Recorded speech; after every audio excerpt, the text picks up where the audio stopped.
קופי, ניתן עוד כמה דקות, אני רואה שכל פעם מצטרפים עוד. כן, אין בעיה, אנחנו מתחילים בשש וחצי, ומי שמצטרף, מצטרף, הכל בסדר. אז ערב טוב לכולם.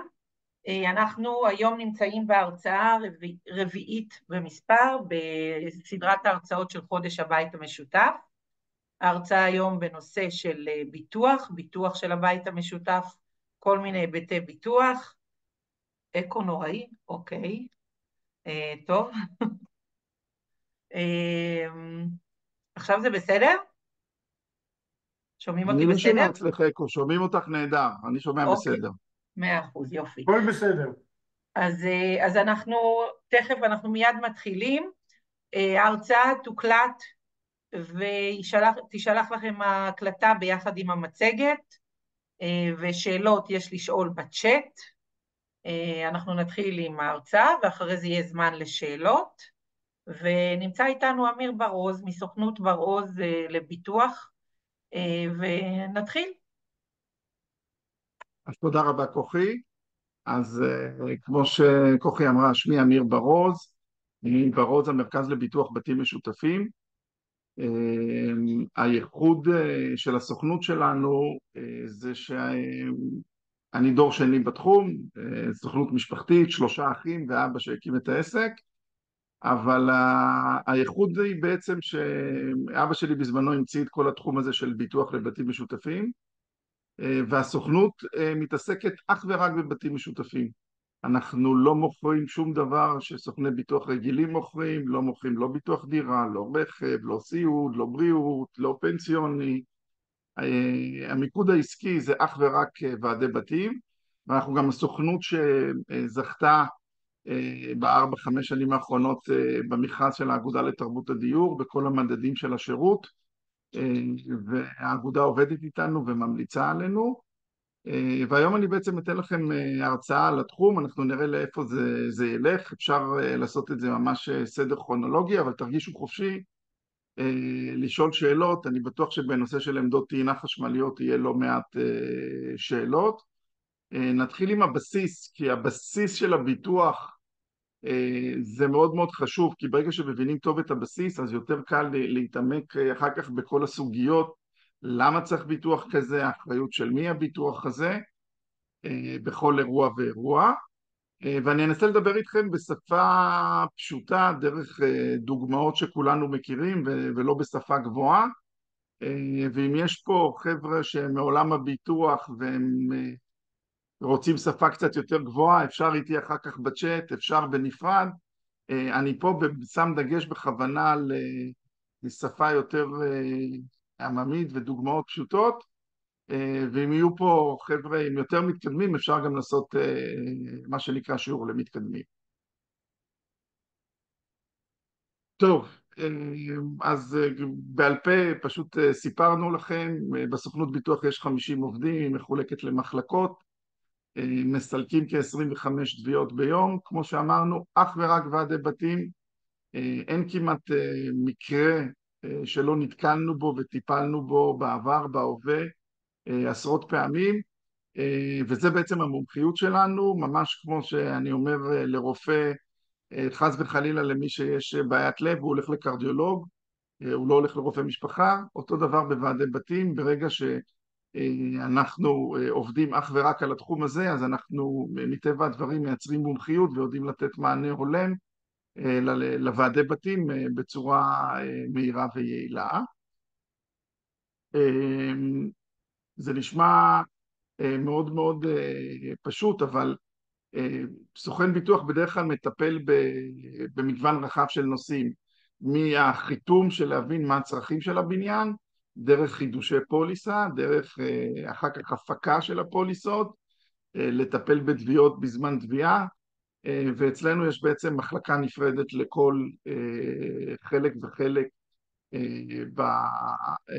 בשרשרת המענה שאנחנו בעצם נותנים לוועדי בתים, ובצורה כזאת המענה תמיד ניתן בצורה מיידית, ואין צורך לחכות, מה שבדרך כלל קורה לשרשרת ההפצה בחברת הביטוח שתבצע את החלק שלה, וזה עוד פעם חלק מהיתרונות, אבל בואו ננסה לקפוץ ישר בעצם לנושא של הביטוח, שזה החלק היותר חשוב. אז ככה, במכרז של האגודה אנחנו משווקים היום פוליסה ייעודית של פניקס חברה לביטוח. הפוליסה הזאת זה בעצם פוליסה שנבנתה בשנים האחרונות על בסיס המון סעיפים קטנים שלא היו, בוא נגיד ככה,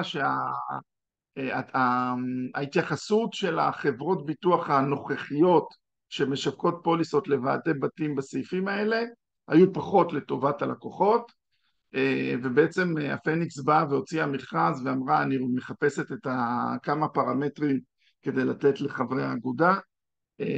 אחד מהם זה בעצם לתקן את כל אני קורא לזה ליקויים במרכאות של סעיפים כאלה ואחרים, ופה אנחנו בעצם רואים את היתרונות בחברת הפניקס.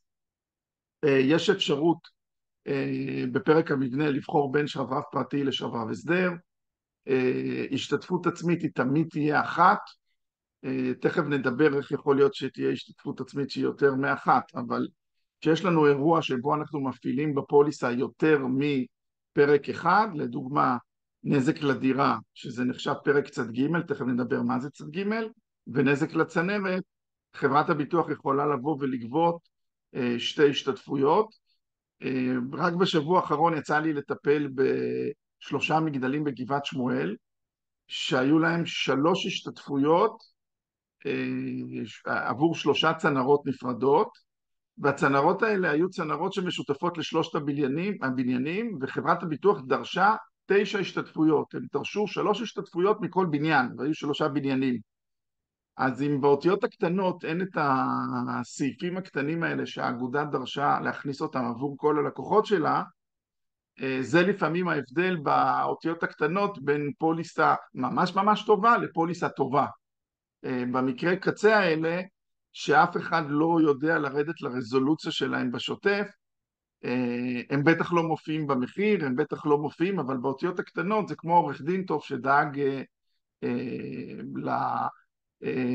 לסעיף הטוב ביותר עבור הלקוחות שלו, וזה יימדד רק בשעת צרה, לא בזמן חתימת החוזה לגבי התיאוריה.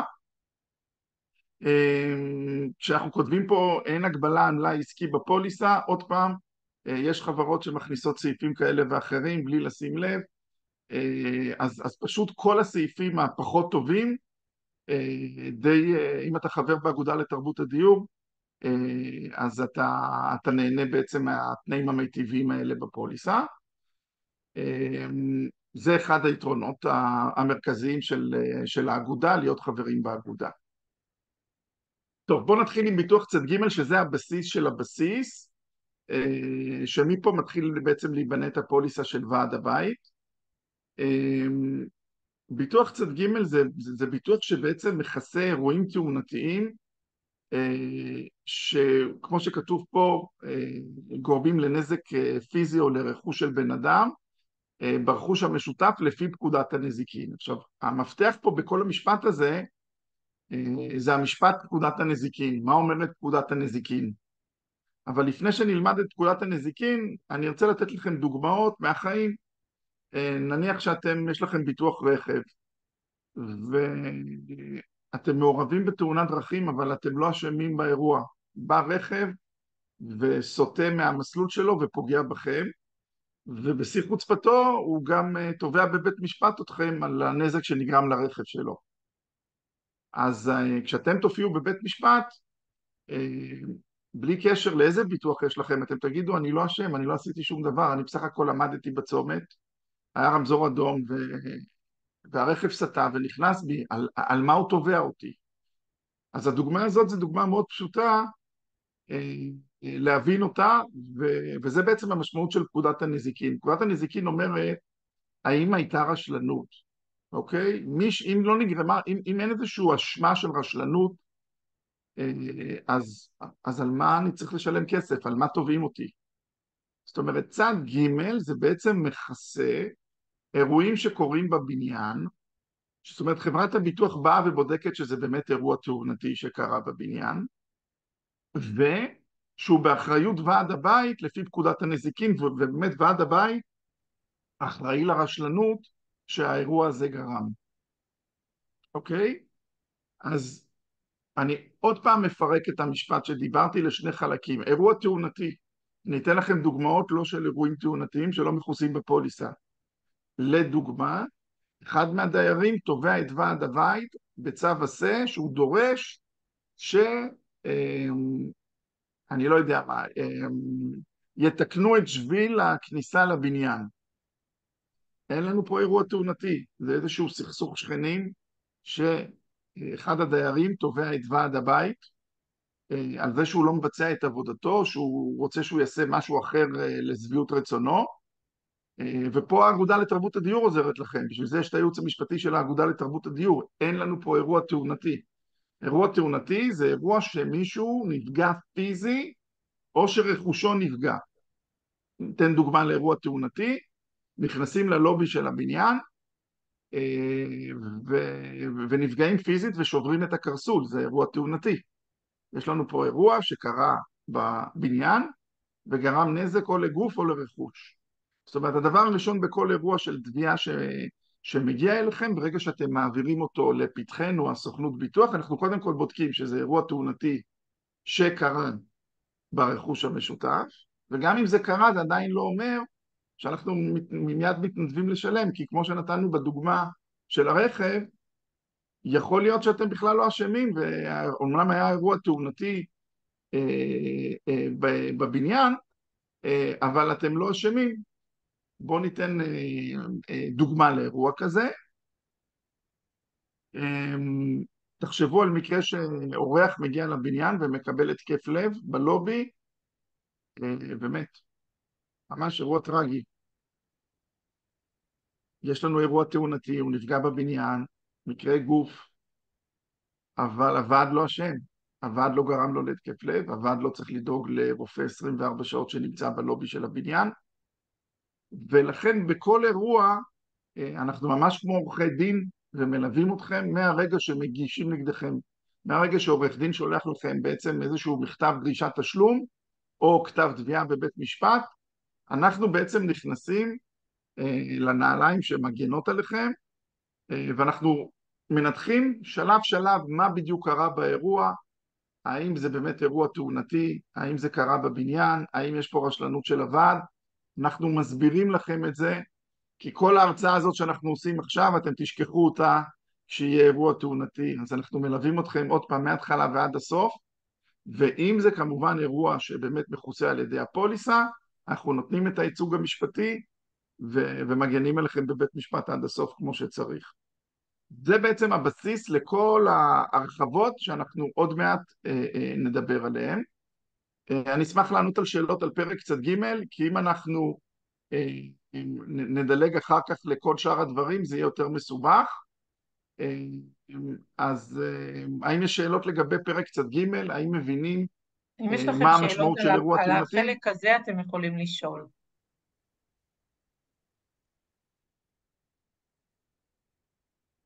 אוקיי.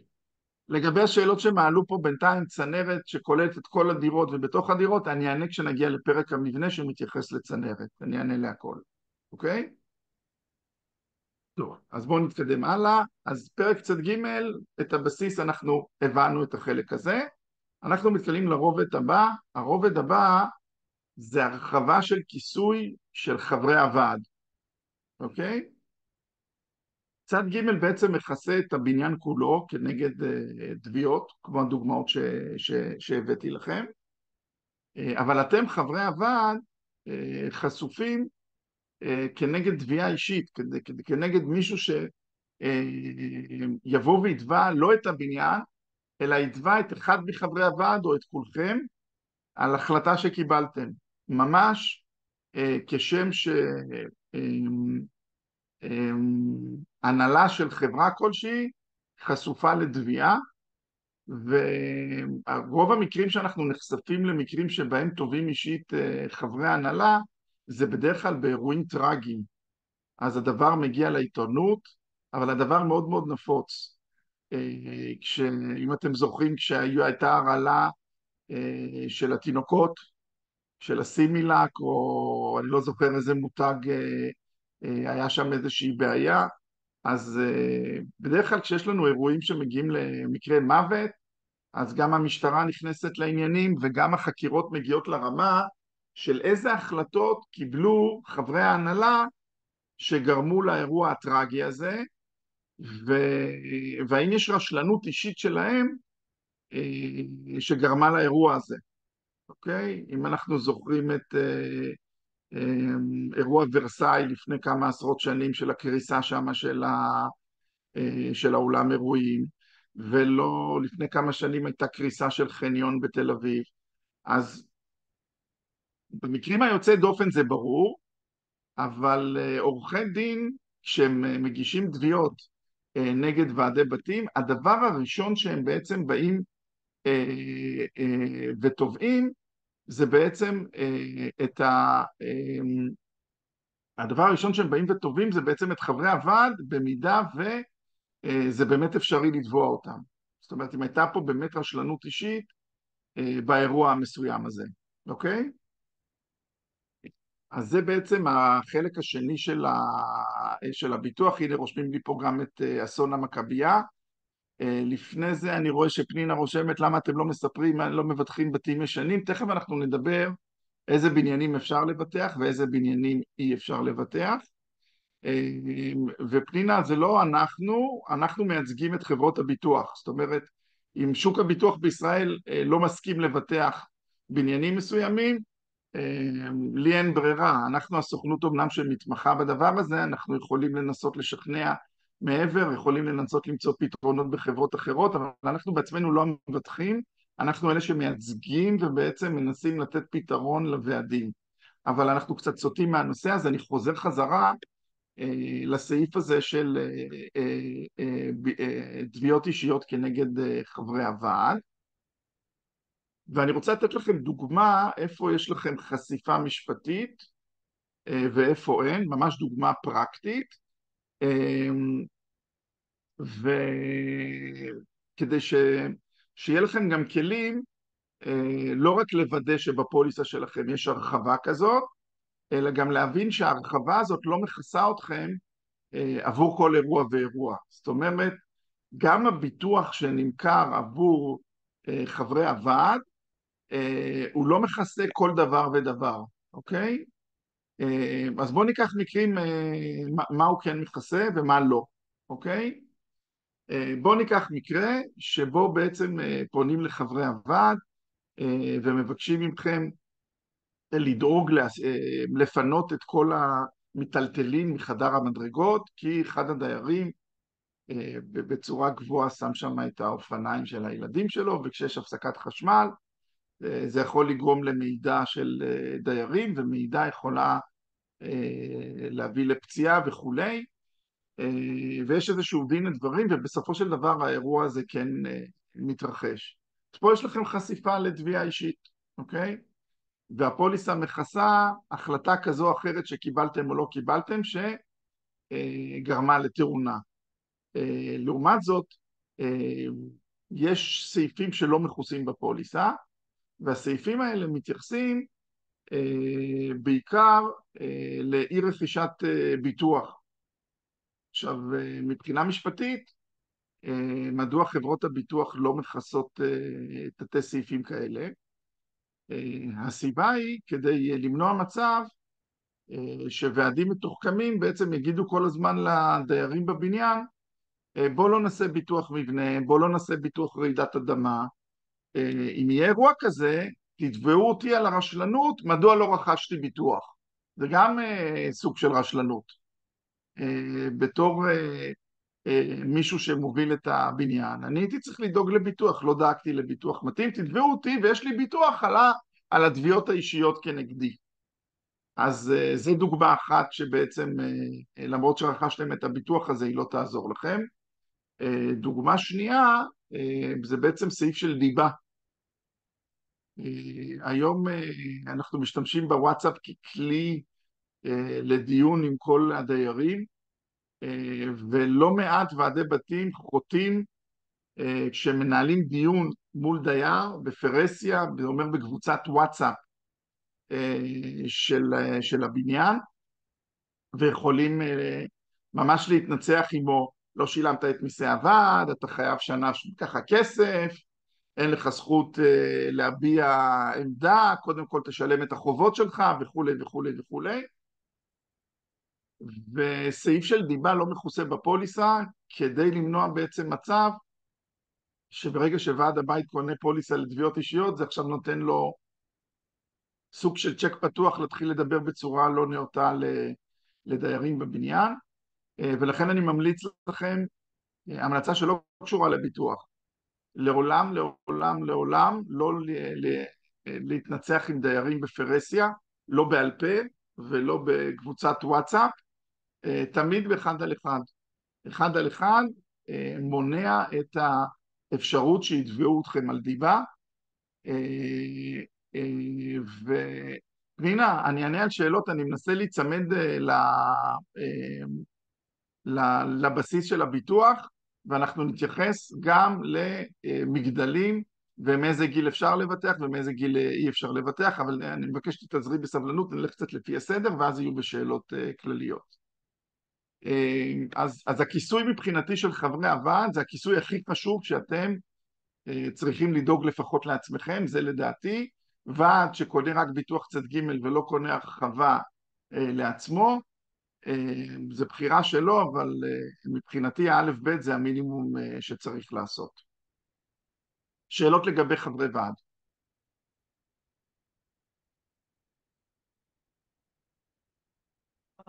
אני לא הבנתי, מה היה החריג הראשון שאמרת? החריג הראשון היה אי רכישת ביטוח או השגתו. זאת אומרת, הפוליסה לא מגנה עליך אם בחרת פוליסה לא נכונה או חסרה או לא מתאימה. אוקיי, כלומר אתה לא יכול, לא תגן עליי אם אני חבר ועד, אם לא רכשתי פוליסה שהינה פוליסה כוללת או כללית. לדוגמה, בוא ניקח לדוגמה שהייתה... אם בחרתי פוליסה לא טובה, אני לא יכול עדיין, אז אני לא אהיה מכוסה, זאת הכוונה. כן, עוד פעם, זה נועד בעיקר למנוע מצבים שאתה לא קונה את הפוליסה המלאה, ובעת אירוע של רעידת אדמה לדוגמה, אתה תגיד לדיירים, תתבעו אותי על זה שמדוע לא קניתי סעיף רעידת אדמה, לדוגמה. אוקיי, הבנתי. טוב, תודה. אוקיי, והדוגמה של הדיבה נראה לי שהיא בעצם די ברורה. לגבי, יש הרחבה נוספת, אורן כותב בצורה מאוד יפה, שגם תמה, שזה שיפוץ, שהוא מוגדר שיפוץ יותר משבועיים, לא מכוסה בהרחבה הזאת, ותמה זה אירוע בפני עצמו, ועד שהולך לאירוע של תמה, מן הראוי שיכניס בפרויקט של התמה, בסעיף הביטוח תקציב, לקנות ביטוח יהודי שיגן על חברי הנציגות בכל הפרויקט הזה, כי זה ממש אירוע בפני עצמו, וכמעט אין פרויקט שלא נגמר בתביעות כאלה ואחרות. יש הרבה פרויקטים שהכל נגמר בצורה מאוד מאוד יפה, והקהילה מאוד מרוצה מחברי הוועד שמובילים פרויקט של תמה, אבל בהרבה אירועים זה לא, ולכן הסעיף הזה מאוד מאוד חשוב, וזה פוליסה נפרדת שלא קשורה לפוליסה שאנחנו מדברים כרגע. הפוליסה שאנחנו מדברים כרגע היא פוליסה כמו פוליסת דירה, היא פוליסה של בניין שקיבל טופס 4 ונמסר, ואנחנו בעצם עכשיו מתחזקים את הבניין בצורה שוטפת. תמה זה בעצם ביטוח ובאירוע של תמה אנחנו נכנסים ממש לשיפוץ, וזה אירוע מתגלגל שמצריך פוליסה נפרדת. אוקיי? הלאה.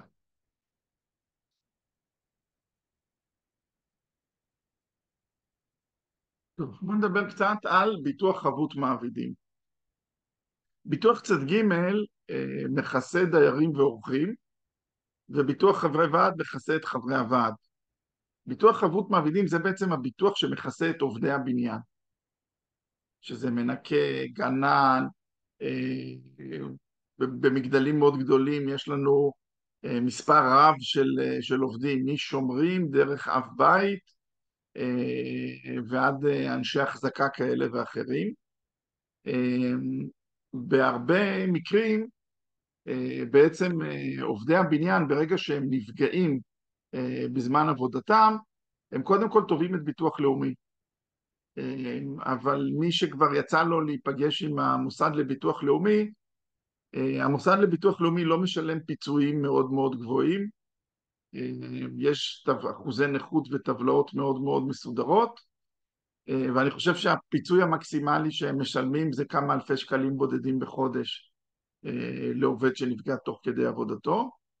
כמעט בכל אירוע תאונתי שבו נפגע עובד תוך כדי עבודה, עורך הדין שלו מגיש תביעה הן לביטוח לאומי והן כנגד המעסיק שאצלו הוא בעצם נפגע בעבודה.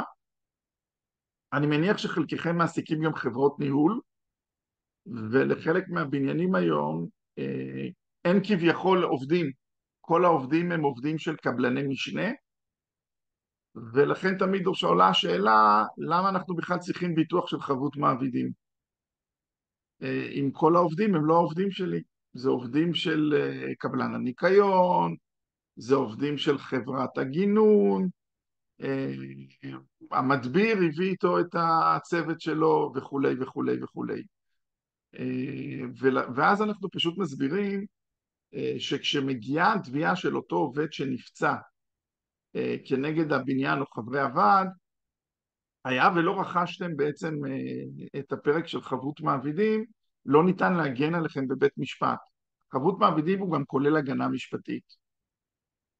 וספציפית הפרק הזה, זה הפרק הכי זול בפוליסה, הוא עולה בסך הכל 170 שקל לכניסה לבניין לשנה, לא משנה כמה דירות יש בכניסה הזאת, גם אם יש 8 וגם אם יש 80, והוא מהווה בעיקר הגנה משפטית עבור ועד הבית, בגלל שחברות הביטוח במרבית הפעמים מתברר שבאמת המעסיק שלו זה איזשהו קבלן משנה, והביטוח חבות מעבידים של המעסיק שלו הוא זה שמפצה בזמן התביעה את העובד, אבל עדיין כדי שאנחנו נוכל לתת לכם הגנה משפטית ולייצג אתכם בבית משפט, נדרש לקנות את הפרק הזה.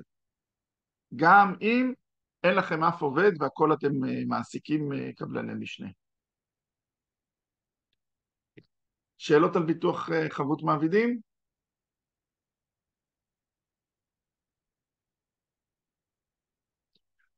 אורן, אני רואה ששאלת שאלה לגבי איפה מכניסים את הביטוח של החברי הנציגות, זה פוליסה נפרדת שאתה קונה אותה בנפרד, זה לא סעיף שאתה קונה אותו בתוך הפוליסה הזאת. אוקיי? חבות מעבידים מכסה עד 4 עובדים, ה-170 שקל לכניסה מכסה בעצם עד 4 עובדים, ואם יש לנו מגדלים שיש שם 10 ו-20 עובדים, אז פשוט קונים יותר מנות לפי מספר העובדים. ויניב, הסיבה שאנחנו ממליצים לקנות את חבות מעבידים זה שבכל אירוע של פציעה בעבודה, העורך דין של העובד, בדרך כלל הוא מכניס בכתב התביעה את חברת הניהול, את ועד הבית, את חברי הוועד, ואת כל מי שהוא יכול. אם הוא יכול גם את העירייה, הוא מכניס גם את העירייה. כי זה לא עולה לו כסף. אז בכתב התביעה הם מכניסים תמיד את כולם העורכי דין, ובדיון הראשון בבית משפט, כשכל אחד מגיע עם הביטוח שלו, או אם אין לו ביטוח הוא מגיע בעצמו, השופט עושה איזשהו סינון, ואומר, אתה בפנים, אתה בחוץ, אתה בפנים, אתה בחוץ, ואז ממשיכים את הדיון הבא. ולכן הנושא הזה מאוד מאוד מאוד חשוב, לקנות את הסעיף הזה, בעיקר בגלל שהוא זול, 170 שקל זה הוצאה שהיא יחסית מאוד מאוד זולה,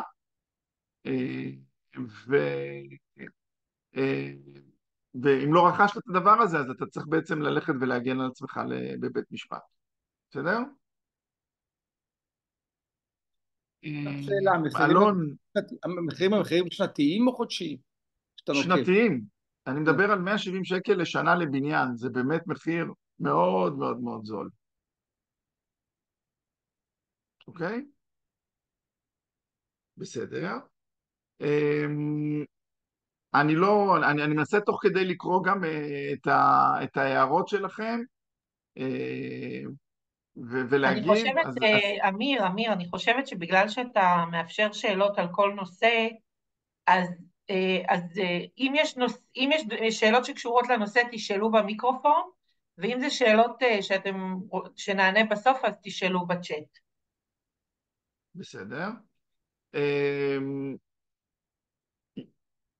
אחד הדברים שאין לכם שליטה עליו כחברי ועד וכוועד בית, זה האם יכולים לתבוע אתכם ומי. אז התשובה היא כן, תמיד אפשר לתבוע אתכם.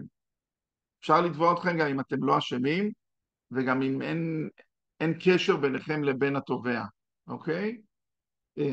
ולכן ברגע שקונים את כל ההגנות המתאימות, אז כשמגיעה תביעה, בעצם אפשר לקבל את הייצוג, בהנחה שהאירוע באמת מכוסה בהתאם לתנאי הפוליסה, אוקיי? וכמו שאמרתי קודם, אם לא מדובר באירועים תאונתיים, אז בעצם הפוליסה לא נותנת ייצוג משפטי, ופה בעצם המשלים זה האגודה לתרבות הדיור, שמלווה אתכם במקרים שהם לא תאונתיים, שהם סכסוכים כאלה ואחרים עם דיירים. בסדר? 100%. רימונה, כתבתי, אמרתם לבניין, כשאני אומר לבניין אני מתכוון לכניסה, אוקיי? מרבית הבניינים בישראל זה כניסה אחת בלבד, יש בניינים שיש להם כמה כניסות, וכמה כניסות לא הכוונה שיש לו כמה כתובות, שיש כניסה גם מצפון וגם מדרום, אלא פיזית, אנחנו מדברים על חדר מדרגות, ובעצם אפשר לספור, לקרוא לזה חדרי מדרגות, וחברות הביטוח מתמחרות 170 שקל לבניין סלש כניסה לשנה. אוקיי? זה התמחור היום שקיים באגודה לתרבות הדיור וגם בחברות ביטוח מתחרות. אוקיי? פנינה, אני לא נכנס לזה מה היה לפני 20-30 שנה, ב10 שנים האחרונות זה המצב. זה המצב הוא 170 שקל לכניסה לבניין, אני כבר לא זוכר מה היה לפני זה. אבל בואו נתקדם. רגע, נתקעה לי המצגת. טוב, עד עכשיו דיברנו על תביעות, על אירועים תאונתיים שקורים ברכוש המשותף, זה יכול להיות לובי, חדר מדרגות, גינה, שביל וכולי, ובעצם שתובעים שם את ועד הבית וחברי הוועד, זה יכול להיות אורח, זה יכול להיות דייר וזה יכול להיות עובד של הבניין. הפרק היותר יקר בפוליסה והיותר חשוב, זה בעצם ביטוח המבנה, זה נזקים שנגרמים לבית המשותף, ופה יש הגדרה מאוד מאוד מאוד סגורה של איזה אירועים בעצם מכוסים בפוליסה ואיזה לא. הפרק הזה זה בעיקר פרק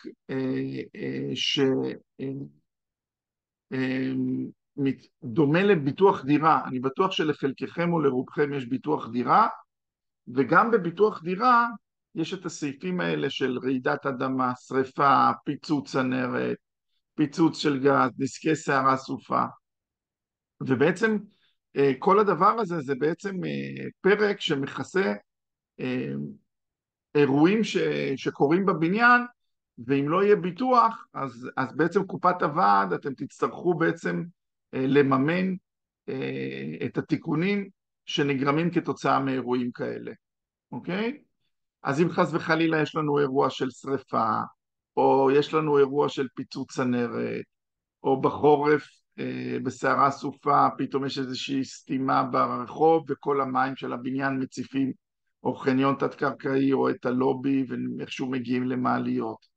אז כל אחד מהאירועים האלה בעצם מכוסה בפרק המבנה. האם הנושא הזה ברור? אוקיי. למה לרכוש כאילו ביטוח מבנה? אני רוצה לשאול שאלה לגבי רעידות אדמה. כן, בבקשה. לנו נאמר, לנו יש ביטוח על הכל, ונאמר לנו שלעשות ביטוח רעידות אדמה לשטח המשותף זה לא רלוונטי, אלא אם לכל אחד יש בדירה שלו ביטוח לרעידות אדמה. כי זה לא משהו שניתן בכלל לתבוע את חברת הביטוח אם לא כל הדיירים עשו. אוקיי, אז הכוונה הייתה טובה, לא טעו יותר מדי בתשובה, אבל התשובה מורכבת מחלק נוסף ואני אסביר, אוקיי?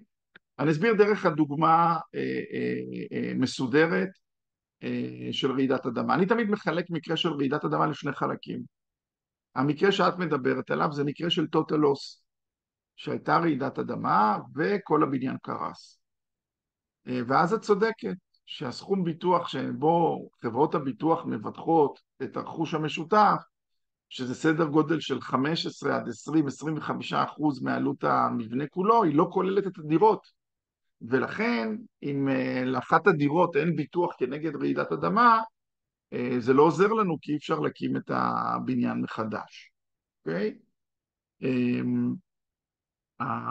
אני לפחות נותן לך את השקפת עולמי, שאם הייתה רעידת אדמה והבניין באמת קרס, אז סביר להניח שהרוב המגורים שבו את גרה, סביר להניח שרובו באמת במצב לא טוב ובניינים רבים ניזוקו, וגם המערכות חשמל וביוב וכל התשתיות שבעצם מאפשרות לנו חיים בשכונה ניזוקו בצורה מהותית, ולכן בכל מקרה גם אם יהיה לך ביטוח על 100 מיליון דולר, הבניין הזה לא יקום כל כך מהר מחדש, אלא רק אחרי איזשהו פרויקט פינוי-בינוי ואיזשהו התערבות של המדינה, הממשלה או נושא אחר, ולכן מה שיקרה באירועים כאלה זה שחברות הביטוח יבחרו פשוט לשלם את סכום הביטוח, את הפיצוי ליורשים או לדיירים, בהנחה שחס ושלא שאין אבדות בנפש. הם פשוט יעדיפו לשלם את הכסף ולצאת מהאירוע הזה, ולא לנסות לקומם את הנזק ולתקן את הבניין, כי כמו שאמרת, לא יהיה מספיק כסף. אז זה המצב הראשון של הבניין, של אירוע של רעידת אדמה, שלכן אמרו לך את מה שאמרו לך. לי יש השקפת עולם שאומרת שיש גם מצב נוסף, שבו הבניין לא קרס, אבל נגרמו נזקים נוספים. נגרמו נזקים נוספים לבניין. בואי ניקח מגדל מגורים 20 קומות, שהוא חלק מפרויקט של חניון תת-קרקעי, והייתה רעידת אדמה והמתחם לא קרס, אבל חלק מהחניון התת-קרקעי ניזוק, שני פירים של מעליות ניזוקו והמעליות חדלו מלעבוד, ויש לנו עכשיו נזק ב5-6 מיליון או 7 מיליון שקל ברכוש המשותף. אז במצב כזה, זה מצב שדי דומה לאירוע שריפה, הרי גם שריפה יכולה עכשיו לפרוץ בבניין ולגרום נזק מאוד מאוד מאוד גדול, ואם לא יהיה לוועד ביטוח מתאים, אז לא יהיה דרך לקומם את הנזק. אני לא יודע אם יצא לכם, אם אתם זוכרים, אבל לפני קרוב לעשור, בביאליק ברמת גן, ממש ליד הירידה של איילון, היה מקרה של שריפה, שממש האש פרצה וקילתה חלק רב מהבניין. זה היה אז בטלוויזיה הרבה, ושם לצערי הבניין לא רכש ביטוח מבנה, ועד היום כל פעם שאני עובר שם ליד הבניין אני פשוט רואה עדיין את הסימנים האלה. זאת אומרת, הסיבה לקנות את הביטוחים האלה היא שבמקרה וכן קורה חס וחלילה אירוע כזה מהותי, אז בלי ביטוחים זה מאוד מאוד קשה לאסוף כסף מכל משפחה כדי בעצם לבצע שיפוץ לבניין. אז אני רוצה לחדד את השאלה שלי, סליחה, כי לא קיבלתי פה תשובה. בניין בין 4 קומות, כניסה אחת, דירה, בית, בניין ישן של תל אביב, בלי מעלית ובלי חניון, אוקיי?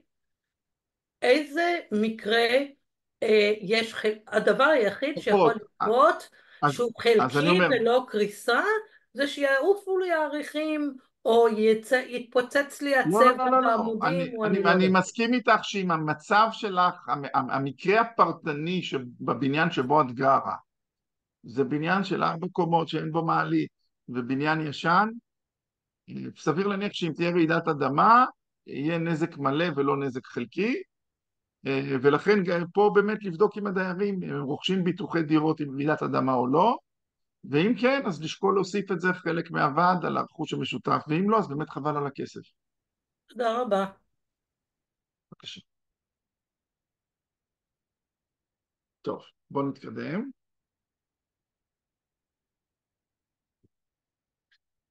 יש פה ועדים במתחמים גדולים שיש עמדות טעינה, או שאנחנו לא במקרה הזה? יש. חברים? יש. כלומר, יש יש. אנשים שמו 2-3 עמדות טעינה בלי אפילו לקבל אישור. גם זה קרה. או עם אישור. אוקיי. קיימות עמדות טעינה פרטיות. עמדות טעינה פרטיות? אוקיי, אז אנחנו תכף נדבר על קצת נרחיב על עמדות טעינה, איזה ביטוחים יש שהוועד יכול לדרוש, כי יש לנו פה בעצם פוטנציאל לנזק לא רק לבניין אלא גם לשכנים. תחשבו על אירוע שבו פורצת שריפה מעמדת טעינה ורכבים של שכנים פשוט עולים באש. יש לנו פה בעצם לא רק את ועד הבית באירוע אלא גם רכוש פרטי של דיירים. הדבר הכי חשוב בפוליסה של האגודה לתרבות הדיור עם הפניקס זה שתחת סעיף השריפה אין אותיות קטנות. זאת אומרת, כל שריפה מכל סוג ותיאור מכוסה בפרק המבנה, גם הצתה, גם שריפה שהתחילה בעמדת טעינה פרטית, גם שריפה שהתחילה מלוח ציבורי, גם שריפה שהתחילה בדירה והתפשטה לקומות לרכוש המשותף. אין אותיות קטנות. ברגע שוועד הבית רכש ביטוח פרק המבנה, זה מכוסה. ואני אומר את זה כי מסתובבות גם פוליסות בשוק שיש שם דרישות מיגון, ובדרישות מיגון אני אקביל לכם את זה לעולם הרכב. זה כמו שקנית ביטוח לרכב ואומר לך נציג או חברת הביטוח שהפוליסה מותנית בזה שיהיה איתורן פעיל או עלוקה או איזשהו אמצעי מיגון כזה ואחר, ואז בזמן אירוע בודקים האם המבוטח עמד בתנאי המיגון, ואם הוא לא עמד בתנאי המיגון אז חברת הביטוח מיד מתנערת מתשלום.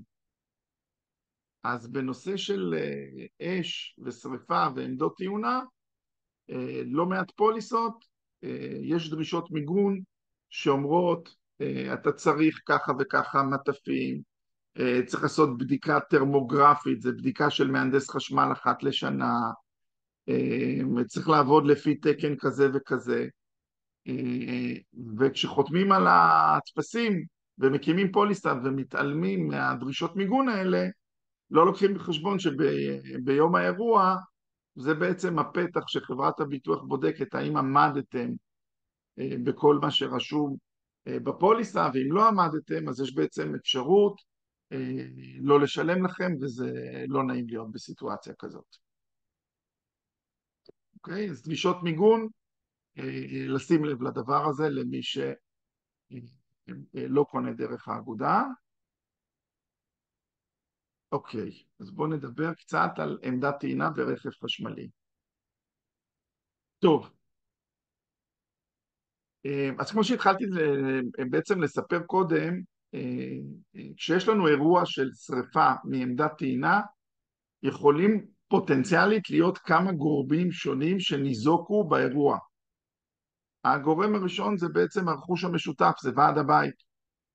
אם פורצת שריפה ועכשיו צריך לשפץ את הבניין או את הכניסה, או אני לא יודע מה, חניון תת-קרקעי, תלוי מה הנזק שהשריפה גרמה, אז ועד הבית עכשיו, אם הוא לא קנה ביטוח מבנה, הוא צריך לאסוף כסף ולשפץ אותו, זה גורם ראשון. הגורם השני זה בעצם דיירים שהרכב שלהם או הדירה שלהם ניזוקה בעצם מהאירוע הזה, ולכן אנחנו ממליצים לוועד הבית להוביל החלטה שבעצם תחייב כל דייר בבניין לקנות ביטוח צד ג' לעמדת הטעינה. אוקיי? ואם אנחנו חוזרים אחורה לתחילת ההרצאה, אז אנחנו מבינים שבכל אירוע של תביעה, מה שבודקים בבית משפט, האחריות של מי זה, הרשלנות של מי גרמה את האירוע השריפה הזה.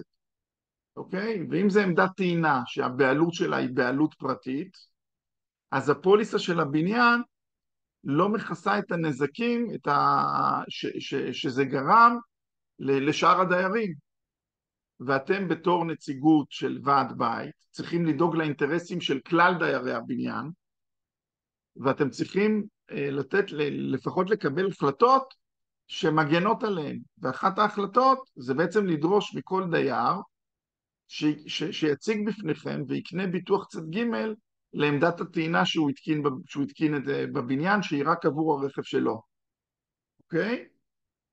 וביטוחי הצד ג' האלה, הוא יכול לקנות אותם אצל הסוכן ביטוח שלו, בביטוח ישיר, בכל מקום, זה לא איזה משהו שקיים אך ורק דרך ועד הבית, זאת אומרת, זה לא איזשהו דרישה לא הגיונית, שאתם בעצם דורשים ממנו משהו ובעצם מכריחים אותו להוציא כסף דרך ועד הבית. הוא יכול להוסיף את הכיסוי הזה דרך פוליסת הדירה שלו, הוא יכול להוסיף את הכיסוי הזה דרך פוליסת הרכב שלו, והוא יכול לקנות פוליסה יהודית בחברת הפניקס, דרך כל סוכן ביטוח עם רישיון שעובד עם פניקס, שבעצם מכסה לו את עמדת הטעינה. שאלות בנושא הזה? אם הבנתי אותך נכון, מהשלב הראשון שבו דיברת על הכיסוי לחברי הוועד, אז במידה שהוועד לא חייב את העובדים לעשות, את בעלי עמדות הטעינה לעשות את זה, אז יחול החריג לביטוח שלהם. כלומר, ברגע שהם לא דאגו שיהיה ביטוח כזה, אז הם עלולים לתבוע אישית. נכון. אתה צודק ב100%. חברות הביטוח בעצם מגנות על עצמם, אחרת כל הוועדים יקנו רק את הכיסוי, שיקנו כיסוי של חברי ועד ב8 מיליון שקל, את הכיסוי הכי גבוה שאפשר, ובעצם לא יקבלו שום החלטות ולא ינהלו את הבניין בצורה ראויה, ויגידו שיהיה אירוע, תתבעו אותי. זה בדיוק בשביל זה נועד החריג הזה. ולכן דרך אגב, אני גם ממליץ דרך האגודה לתעד את כל ההחלטות האלה, להוציא פרוטוקול על החלטת אספה לגבי עמדות טעינה, התקיים דיון בנושא, המשמעויות הביטוחיות שלו, ולכן הוצאנו דרישה של ככה וככה מכל דיירי הבניין, וכל התיעודים האלה, אחר כך הם בעצם, כשיש אירוע שריפה כזה, ואחר כך מחליטים לתבוע אתכם, אז אתם מוציאים את כל הפרוטוקולים ומראים איך אתם כן התנהגתם בצורה אחראית, כן ניהלתם דיון בנושא, כן הוצאתם דרישות לדיירים שמתקינים עמדות טעינה לעשות ביטוח, כדי שאם אותו דייר לוקח את החוק לידיו ולא מציג בפניכם פוליסה, אז אתה מראה שאתה עשית את כל מה שאתה יכול, כדי שכן יהיה בעצם כיסוי והגנה נורמלית כלפי שאר הדיירים, כי בסופו של דבר יש לך גם אחריות פה כלפי שאר הדיירים. אוקיי? יש פה שאלה בנושא, רגע, ברח לי, אז תנו לי שנייה רק לפתוח את הצ'אט מחדש.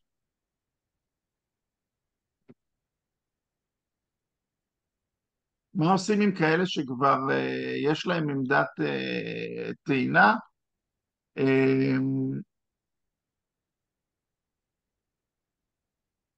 תראו, יש עכשיו הרבה חברות שבאות לוועדי בתים ומציעות שירות שהן לוקחות את הניהול של התשתית של כל לוחות חשמל וחיבור לעמדות טעינה, וועד הבית חותם איתם חוזה, שבו במשך 10 שנים הקרובות הם מתחייבים לקנות מהם את שירותי עמדות הטעינה והחיבור למערכת החשמל. בדרך כלל זה מתחמים מאוד גדולים, כי החברות האלה לא מוכנות לחתום חוזים כאלה עם מתחמים של 10-20 או בניינים קטנים בתל אביב. הם מגיעים רק למתחמים שיש בו חניון תת-קרקעי של מעל 100 רכבים, שזה יהיה שווה להם כלכלי, ובדרך כלל המתחמים האלה פונים אלינו עם החוזה המשפטי, ואנחנו מלווים אותם ונותנים הערות לגבי סעיפי הביטוח שאותה חברה מכניסה להם בחוזה. אז אני לא רוצה להיכנס לזה פה בהרצאה, אבל ברגע שלוקחים חברה חיצונית שנותנת שירותים בתחום הזה, בדרך כלל יש פרק של ביטוח בחוזה מולם, וצריך להקדיש לזה את מלוא תשומת הלב. יש פה מישהו שהתקשר עם חברה כזו ויש לו שאלה בנושא ספציפית? לא, אז בואו נתקדם.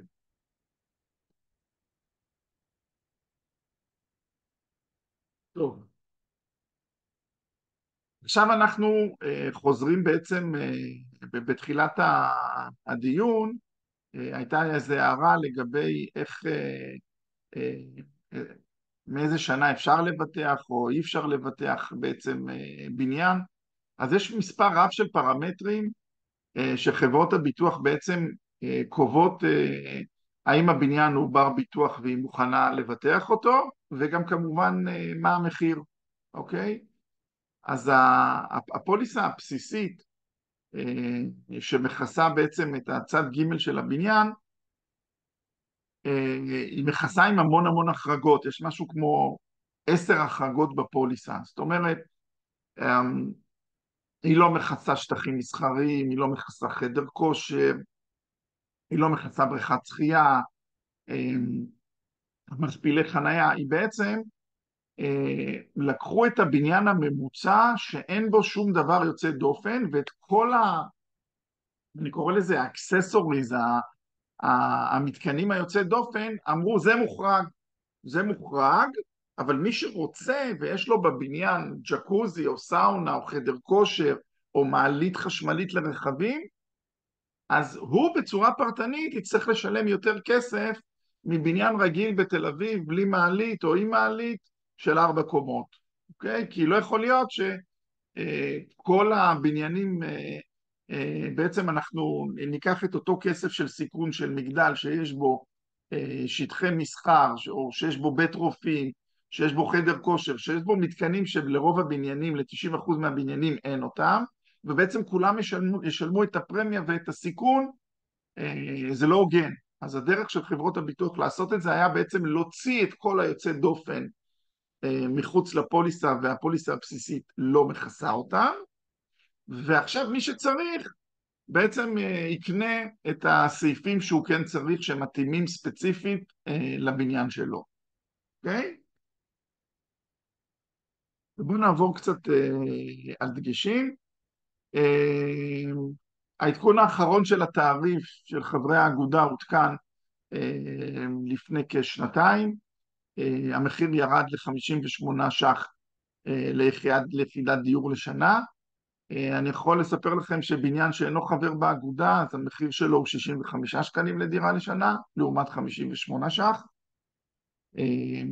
עוד פעם, הנושא הזה זה לחברי האגודה לתרבות הדיור.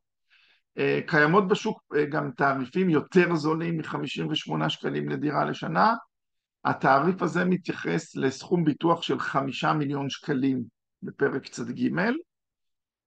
מבחינה מקצועית, אני אישית לא מבטח בניינים בפחות מ5 מיליון ש"ח.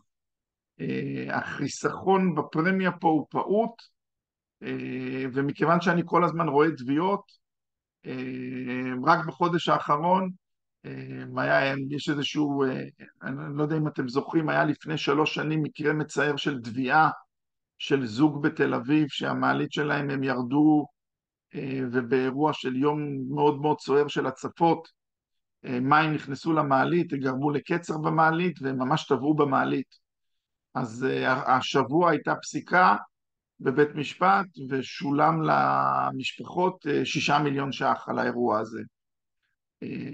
לא שזה באמת מנחם אותם או שזה יכול להחליף על האירוע הטרגי הזה, אבל זה מלמד אותנו על הסדרי גודל של סכומי התביעות, ולכן הרף התחתון שאנחנו ממליצים זה 5 מיליון, וזה הולך ועולה ככל שהבניין הוא יותר מגדל עם רב מגורים, מגדל של 140 דירות, ההמלצה היא כבר לקפוץ ל-10 ול-15, ככל שהמגדלים הם יותר משוכללים עם יותר משפחות, צריך להגדיל את סכומי הביטוח שיתאימו יותר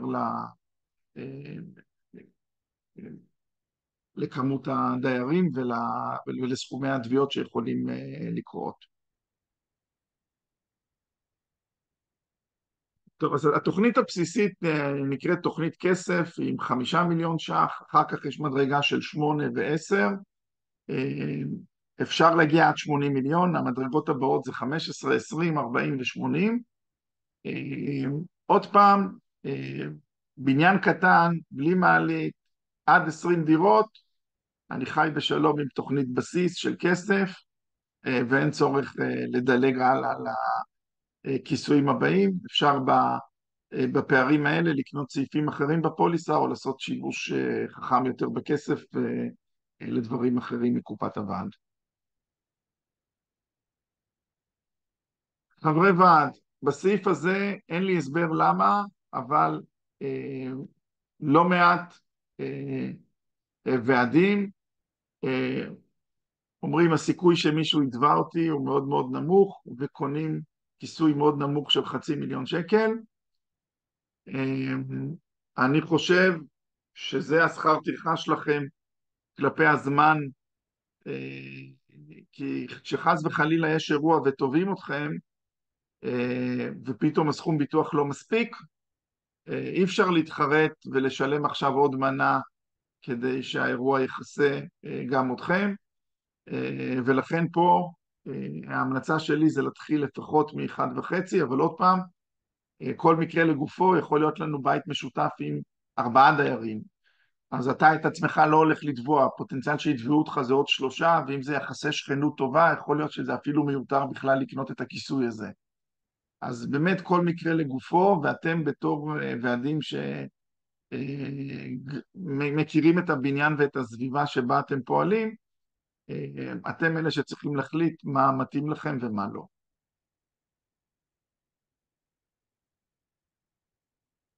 חבות מעבידים דיברנו, זה 170 ש"ח לשנה, אם מדובר בבניינים גדולים אז זה הולך וצומח לכמה מאות שקלים בהתאם לכמות העובדים שקיימת בבניין. בואו נראה דוגמאות של ביטוח. סליחה? לעובדים, אתה מוכן לחזור לקודם? פספסתי את זה. כן, בוודאי, בוודאי.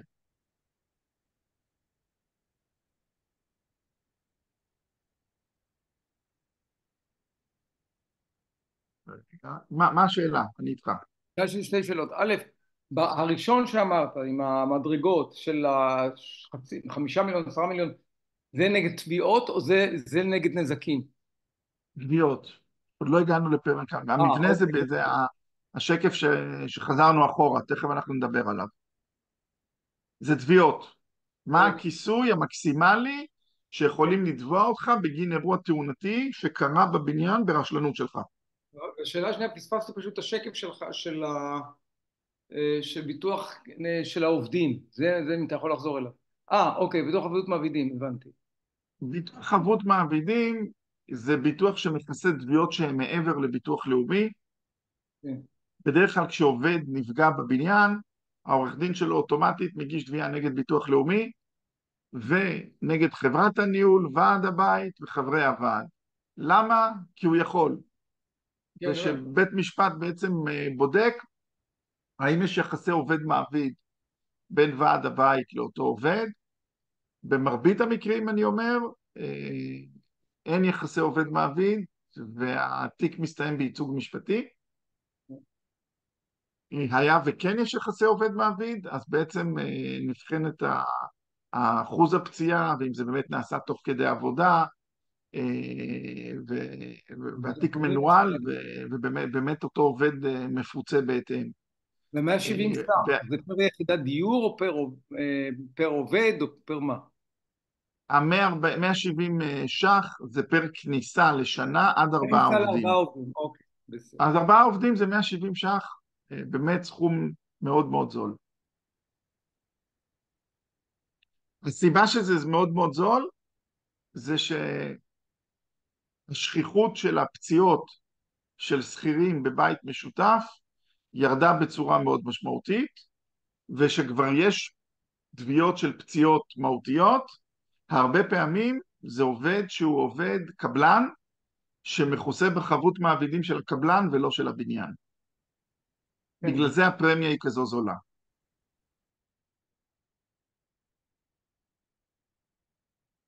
אוקיי?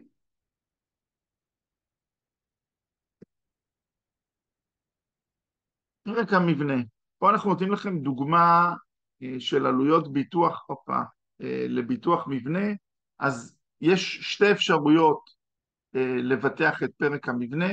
מכיוון שהסעיף של רעידת אדמה הוא הסעיף היקר ביותר בפוליסה, אז אנחנו תמיד מציעים שתי אפשרויות, עם רעידת אדמה ובלי רעידת אדמה, וכמו שנאמר פה קודם, בניינים קטנים שאין להם מעלית ולא רואים צורך לקנות רעידת אדמה, אז ניתנת להם בעצם האופציה לחסוך את הפרמיה ולקנות ביטוח בלי רעידת אדמה. אז אנחנו מדברים פה על פרמיה שנתית, אוקיי? מבחינת הסדרי גודל, אלה המחירים. שיטות תשלום, פוליסות ביטוח, אפשר הוראת קבע, אפשר צ'קים, אפשר העברות בנקאיות, אפשר כרטיס אשראי, פה אני לא מחדש שום דבר מיוחד. חברי אגודה שיש בעיה תזרימית, פונים אלינו ואנחנו מוציאים אישורים חריגים גם מעבר ל5 תשלומים ללא ריבית וללא הצמדה. עוד פעם, כל מקרה לגופו. לא היה כמעט מקרה של חברי אגודה שלא אישרנו את הדבר הזה. אז עוד פעם, אם נמצאים במצוקה תזרימית, לדעת שאפשר לפנות אלינו ולהגיד שמבקשים לפרוס את זה במקום ל5 ל10. יש איזשהו תהליך של אישור מול האגודה, אבל זה ב100% מאושר. זאת אומרת, תמיד באים לקראת חברי האגודה. אוקיי? טוב. שאלה אחת בבקשה ברשותך. אתה אמרת שחברי האגודה משלמים פחות. מי צריך להיות חבר באגודה? הוועד, כל הדיירים, איך זה עובד? האגודה, כמו ביטוח, ועד הבית מחליט להצטרף לאגודה לתרבות הדיור, והוא משלם דמי מנוי, והוא מקבל בעצם חבילה שלמה של הטבות, לא רק בנושא ביטוח. יש אתר שלם של האגודה, יש בכל עיר סניף ייעודי שנותן ייעוץ, מייעוץ משפטי, הנדסי, ביטוחי, יש סל שלם של מוצרים. אני מייצג פשוט רק את הסל של הביטוח. כוכי, את יכולה גם לפרסם בסוף את הפרטים של האגודה לתרבות הדיור, והוא יפנה אלינו ואנחנו ניתן לו פרטים מלאים בנושא. בסדר גמור. בנושא של הביטוח, ברגע שאתה חבר באגודה, אז גם אם חס וחלילה יש מחלוקת, האגודה היא שם בשבילך. לא מעט מקרים מפעילים ביטוח, מפעילים אינסטלטור, מגיעה ביובית, האינסטלטור מתחיל להתווכח עם הוועד.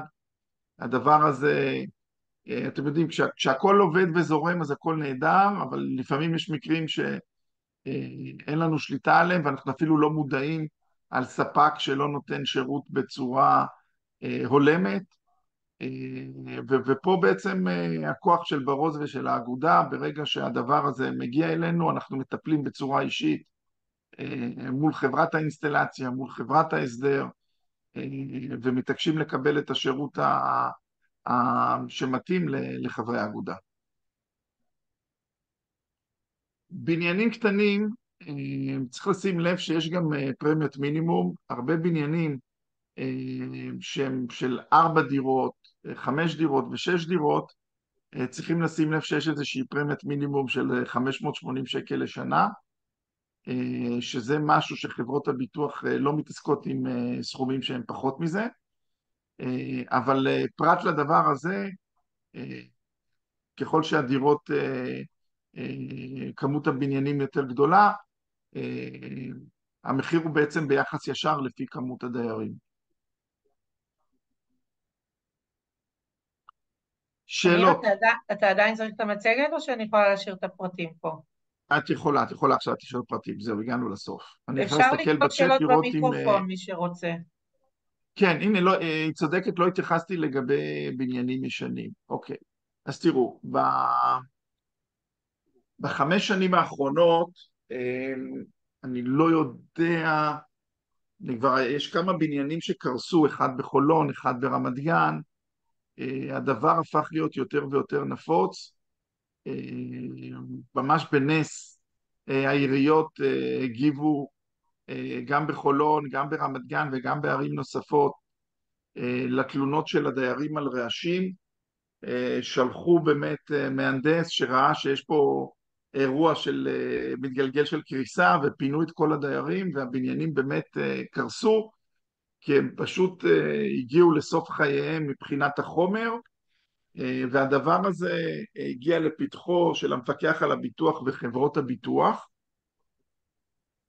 ובפרק של הביטוח של 10 הסעיפים שמכוסים בפרק המבנה, אין שם אף סעיף שמכסה התמוטטות של בניין שלא כתוצאה מרעידת אדמה, משריפה, מסערה סופה, אין פשוט אירוע כזה, אוקיי? ובעצם יש סוג של מחלוקת בין החברות לבין המפקח על הביטוח, שהוא התפקיד שלו זה בעצם להגן על האוכלוסייה במדינת ישראל, והמפקח על הדירות דרש מהחברות ביטוח לשלם דרך ביטוח הדירה לכל דירה שביטחה את עצמה, כדי שאותם דיירים יהיה להם בעצם כסף להתקיים. והדבר הזה בעצם חולל אירוע שחברות הביטוח למדו מהאירוע הזה, ופשוט חלקם הוציאו הנחיות חדשות שבהם בניין מעל 70 שנה הן פשוט לא מבטחות אותו. עכשיו הסיבה שהן לא מבטחות אותו זה כדי להקטין את האירועים שבהם יהיה להם מחלוקת האם הבניין שהתמוטט, האם זה אירוע שמכוסה בפוליסה או לא. ואני חושב שלפה יהודית מכוונת, שפתאום חברות ביטוח התחילו לדחות קבלה של בניין לביטוח. אני יכול להגיד לך שאנחנו לא דוחים אוטומטית אף בניין לביטוח, אבל אם מדובר בבניין לדוגמה בין 100 שנה, אז אנחנו פשוט מבקשים חומר מקצועי, שזה בדיקת מהנדס, מתחקרים האם יש חשיפה של עמודי מתכת בבניין, האם יש סכנת התמוטטות, ויש לנו לא מעט בניינים מאוד ותיקים שמתוחזקים כמו שצריך ומבוטחים כמו שצריך. היה ואנחנו נמצאים בסיטואציה של בניין מאוד ישן שיש בו המון סדקים ויש בו סכנת התמוטטות, אז חד משמעית חברות הביטוח יכולות להחליט שהן פשוט לא רוצות להיות שם ולא רוצות לבטח את הבניין. אני מסתכל על זה מזווית אחרת, אני מסתכל על זה מזווית של ועד הבית, שאם אתם ועד בית של בית מאוד ישן, שמהנדס נותן דוח ליקויים ואומר שיש פה סכנת התמוטטות, אז אותי בתור ועד בית כזה, היה מדאיג לגור בבניין כזה, והייתי רוצה לטפל בזה, ולא ללכת לחפש חברת ביטוח שתסכים לבטח את הבניין למרות מצבו. זאת אומרת, זה אמור להיות איזשהו תמרור אזהרה, אם יש לנו בניין מאוד ישן, שיש לו סכנת התמוטטות, ויש דוח ליקויים של מהנדס שמוציא מבנה מסוכן, והוועד בעצם צריך עכשיו לראות איך הוא מטפל בליקויים האלה, איך הוא אוסף את כל הדיירים ומסביר להם את המצב, ואולי דרך האגודה או דרך עזרה וביצרון נכנסים לאיזשהו פרויקט של חיזוק העמודים, ולצאת מהמצב שבו בניין בעצם יכול להתמוטט. זו דעתי האישית. יהודית, עניתי לשאלתך? יש עוד שאלות? יפה מאוד, מצוין. אמיר, היה מעניין והרצאה חשובה, ובאמת מדהים. כוכי, תשלחי גם את המייל שלי, אמיר@ברוסי.il. אני שולחת את המצגת, שבה יש את הפרטים שלך, וביחד עם ההקלטה לכל מי שנרשם להרצאה. אמיר, תודה רבה, הרצאה שנייה, שנה שנייה, תמיד כיף לשמוע אותך. ממש, הרצאה חשובה. עכשיו, כל אחד מהוועדי בתים, חברי אגודה, שרוצים בצורה פרטנית, או לדבר בטלפון, או לשאול משהו נקודתי, או לחזור על השאלה, אנחנו כאן לרשותכם, שלוח מייל, נתאם איתכם מועד, מתי נוח לכם לשוחח, וניתן לכם את השירות עד הסוף, עד שהכל יהיה ברור, ונשתדל לתת לכם את המענה המלא. תודה רבה. יפה, מצוין, ואני רוצה להגיד לכולם שההרצאה האחרונה תתקיים ביום ראשון הקרוב, הרצאה של אמיר רוזנבלום, על נושא של ניהול ותחזוקת מבנים מורכבים וגבוהים, בניינים מורכבים וגבוהים, הרצאה מאוד חשובה, אני ממליצה לכולם להשתתף. אפרופו אמיר רוזנבלום, כל מי ששאל שאלה והתייחס לנושא של מבנים וליקויי בנייה, אז אמיר מומחה בנושא, לאמיר הוא גם בעלים שנים רבות של חברת ניהול שנקראת עידן שני, וזה הבן אדם לשאול אותו איך מטפלים במצב של ליקוי בנייה שעמודים בבניין נחשפים ויש חשש להתמוטטות כזו או אחרת, איזה מהנדס מביאים, בלי קשר יש לכם שירות באגודה גם בנושא הזה. ביום ראשון זה אולי תחברי את זה ביחד גם לנושא של הביטוח ועל היכולות ההנדסיות שיש לכם גם באגודה לתרבות הדיור. יופי, תודה רבה. להתראות לכולם. לילה טוב. תודה רבה.